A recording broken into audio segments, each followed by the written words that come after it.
Salut à tous et bienvenue sur Snappy Tech. Aujourd'hui, nous allons explorer différentes façons de styliser notre code avec Next.js. Que vous soyez novice ou un habitué en quête de perfectionnement, cette vidéo est faite pour vous. Avant de commencer, je tiens à rappeler que cette vidéo fait partie d'une série. Donc, si vous n'avez pas encore regardé les épisodes précédents, je vous conseille vivement de le faire avant de nous rejoindre. Pour ceux qui ont débuté l'aventure avec moi depuis le début, nous allons juste continuer. Alors, à droite ici, vous avez la documentation de Next.js et à gauche, vous avez un autre code qu'on a fait la dernière fois, sauf cette partie qui a été mise à jour un peu pour éviter comme ça les erreurs de chargement de fond. Donc, ici, il y a différentes manières. Ici, on a le Global CSS, le CSS Module, on a le Tailwind CSS qu'on a vu dans la précédente vidéo, on a le Sass, et on a le CSS in JS. Voilà, donc c'est un peu ça. Du coup, on va commencer par le Global CSS. C'est un peu ce qu'on a vu dans la précédente vidéo. Voilà, on a un peu expliqué c'est quoi le Global CSS. Maintenant, ici, on va essayer de l'utiliser en fait. Donc, là, dans le Global CSS, c'est le style global de notre application. Ça veut dire, lorsqu'on a des choses qui vont toucher vraiment toute l'application, c'est ici qu'on va mettre ça en fait. Donc, par exemple, si on veut utiliser le Global CSS, normalement, le Global CSS, il est importé dans le layout ici. Donc, il est importé dans le layout. On va essayer de refaire ce qu'on a fait dans notre page ici, plutôt avec le Global CSS. Voilà. Notre application est démarrée ici. Et voilà. Donc, on va faire un H1 là. Comme ça, et puis on va le dire font size. Font size 3 rm. Voilà, ok. Font weight bold là. Bon, on peut le donner aussi un color. Text protect, non. Orange par exemple. Ok. Donc là vous voyez que le H1 traitement a pris ce style-ci. Donc on va arriver ici au niveau de. On va arriver notre tailwind ici à ce niveau.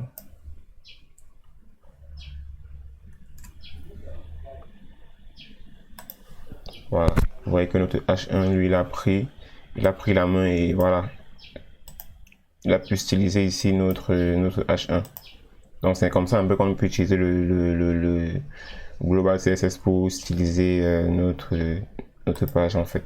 Maintenant, pourquoi ne pas trop utiliser ça? C'est juste que après, si vous utilisez seulement le Global CSS, vous allez voir que toute votre application, tous vos classes en fait vont être dans ce Global CSS là et ça va être beaucoup, ça va être très beaucoup à la longue en fait. Pour les grosses applications, c'est tout simplement pas maintenable. Donc c'est ce qu'ils disent ici.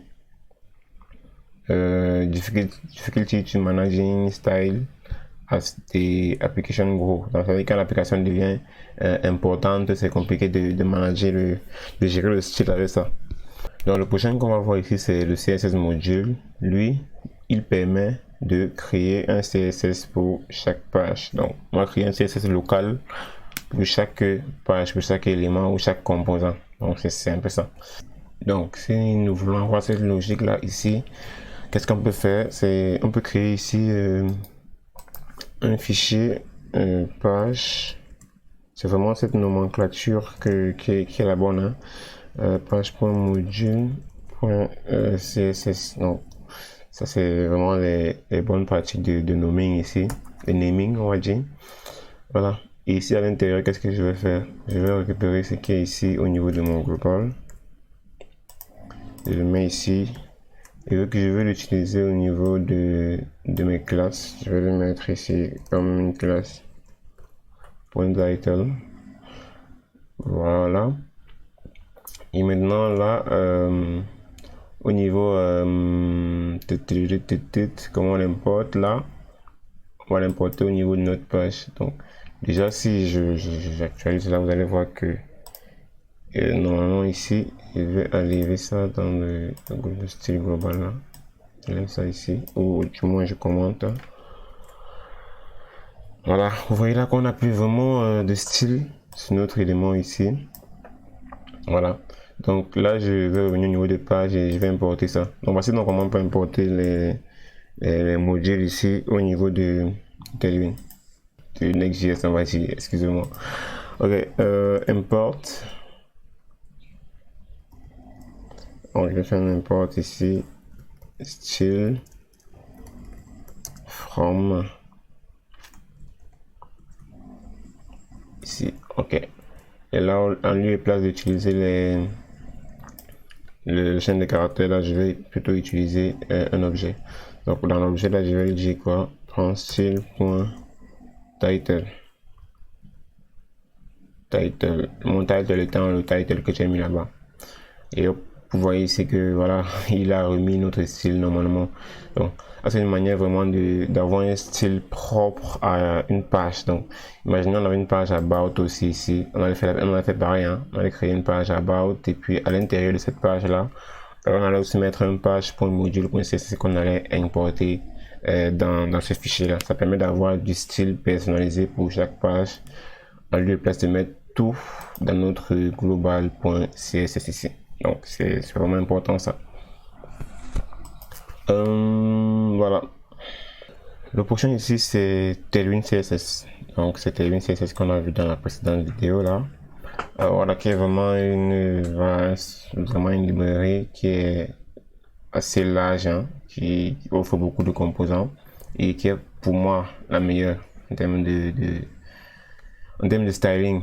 Donc c'est ça que moi je préfère utiliser. D'autres eux ils préfèrent utiliser le CSS module, d'autres du Sass, voilà. Et moi c'est clairement Tailwind que je préfère utiliser. Donc Tailwind a plusieurs frameworks qui sont basés dessus, par exemple Headless UI ici, qui est voilà une UI qui est toute personnalisée là, déjà prête à l'emploi pour vous. C'est la même équipe que Tailwind qui a toujours fait ça, c'est une partie de Tailwind. Voilà, donc c'est un peu ça, des composants déjà tout fait, par exemple, ici. Comme ça, des composants déjà tout fait là, qui font de la recherche. Voilà, recherche dans un select là, ok. C'est pas mal, hein, c'est pas mal. C'est pas mal comme composant déjà. Et c'est très joli en termes de UI. Donc vous pouvez utiliser ça. Voilà. Vous pouvez utiliser ça pour dans Next.js pour implémenter votre UI. Le prochain aussi, il y a aussi Radix UI. Radix UI ici aussi. C'est aussi basé sur Tailwind. C'est aussi assez fun. Vous voyez là, les composants, pas mal. Et avec vos tables ici, qui a des éléments déjà faits, hein, qui sont très intéressants. Des composants, voilà, plutôt smart là. Ok. Voilà, pour aussi utiliser ça. Radix UI, c'est vraiment les préférences, et ça dépend de ce que vous, voilà, ce que vous aimez. Ensuite, on a ChatCN, qui est quand même une librairie qui est assez, voilà, assez utilisée. Voilà, on a aussi plein de composants ici à ce niveau. Au niveau des stats, on a plein de composants. Vous pouvez regarder là, le calendrier. Beaucoup de composants ici hein, dans ChatCN. Voilà, par exemple un calendrier personnalisé. Voilà, donc ce sont comme ça des frameworks que vous pouvez utiliser avec Tailwind. Donc pour faciliter un peu la vie et avoir des designs de classe en fait. Ok, donc pour la suite ici c'est le Sass. Donc je pense que plusieurs personnes d'entre vous connaissent le Sass. Donc a popular CSS preprocessor that extends CSS with feature like variable, next rules and mixing. Donc ça ce n'est pas un cours pour vous montrer le Sass. Donc je vais juste faire un petit overview là pour vous montrer un peu comment ça se présente là. Donc le Sass ou bien le SCSS. Donc c'est généralement ça. Ok, ici vous voyez ici, vous pouvez carrément imbriquer du code. Par exemple ici on a une première classe là. Ensuite on a du code à l'intérieur. Après on peut faire, donc pour ce code ici, donc pour le over ici en fait ça va être mixing button bass espace over. Donc on met en ici, c'est pour dire et. Donc pour ne pas dupliquer ce code, parce que normalement on devait faire quoi? On devait faire ceci espace over pour mettre ça juste après, normalement dans le CSS. Mais là, avec le anticiper pour dire, ok, la classe principale et ça, on met ça. Donc, pour ne pas dupliquer le code, pour ne pas écrire chaque fois mixes button over, on met ça. On peut faire mettre à l'intérieur. Donc, ça permet d'invoquer comme ça. Et voilà, il y a beaucoup plus de features ici. On peut utiliser les variables, on peut utiliser, voilà, vous pouvez parcourir la documentation pour en savoir plus sur c'est quoi ça. Donc, le prochain ici, c'est le CSS in JS. Du coup, le CSS in JS, lui, il va vous permettre d'écrire en fait votre CSS directement dans vos fichiers JavaScript. Bon, ça c'est pas vraiment une méthode que je conseille, c'est pas vraiment une méthode que moi j'utilise, mais c'est quelque chose qui doit quand même vous expliquer. Donc vous allez savoir que ça existe. Donc c'est ça permet de mettre du CSS au niveau du JavaScript. Et lui il fonctionne uniquement côté client. Voilà, on va voir ça par la suite parce que dans la vidéo d'intro dans le programme, je vous ai expliqué qu'il y a les composants clients et les composants serveurs. Donc, lui fonctionne uniquement au niveau des composants clients. Donc, ça c'est aussi déjà un petit format. Lui va vous permettre de faire du style personnalisé, du style dynamique. Parce que vu qu'il est dans le JavaScript, ça veut dire qu'on peut forcément lui faire mettre facilement des if, else et autres en fait. Donc on peut facilement changer du style en fonction des événements qu'il y a dans l'application au niveau du client. Donc on peut voir par exemple ici, si vous voulez voir comment on installe ça, c'est ici. Voilà, il y a comment configurer ça ici. Allez voir, ça va prendre assez de temps pour configurer ça, donc vous pouvez parcourir la doc.